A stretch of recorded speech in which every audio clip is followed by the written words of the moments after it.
And now I give the floor to the distinguished representative of the Russian Federation.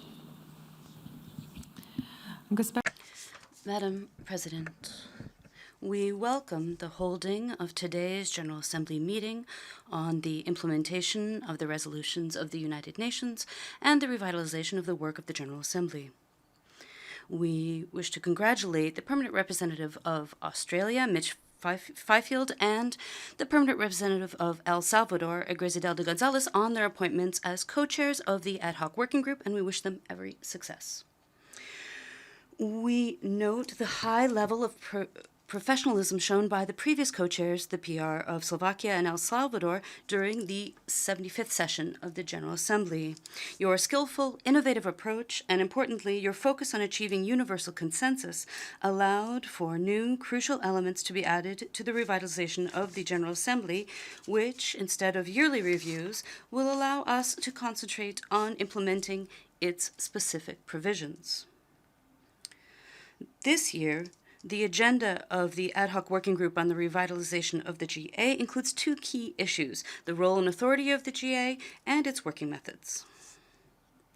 We are convinced that our efforts in these areas must be apolitical and primarily focused on bolstering the effectiveness of the General Assembly. This last goal can be achieved by further refining the working methods and streamlining the still overburdened agenda. In particular, we must continue to work on transferring certain agenda items to a biannual or triennial basis and delete those that are no longer relevant. We support the initiative to ease the level of activity during the high-level week in terms of political discussion. The relevant events could then be equally dispersed throughout the entire session. At the same time, it is key that these changes take into account the interests of all member states. We are guided by the fact that any initiatives must be based on a strict adherence to the distribution of prerogatives amongst the UN's main bodies as enshrined in its charter.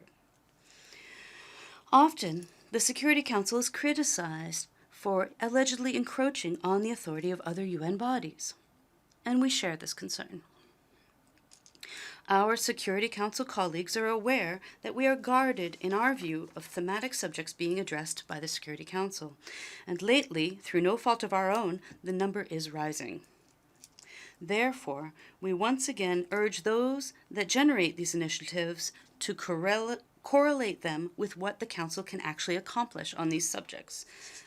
Madam President, regarding the issue of implementing GA resolutions, here the problem in our view is not only one of a lack of political will.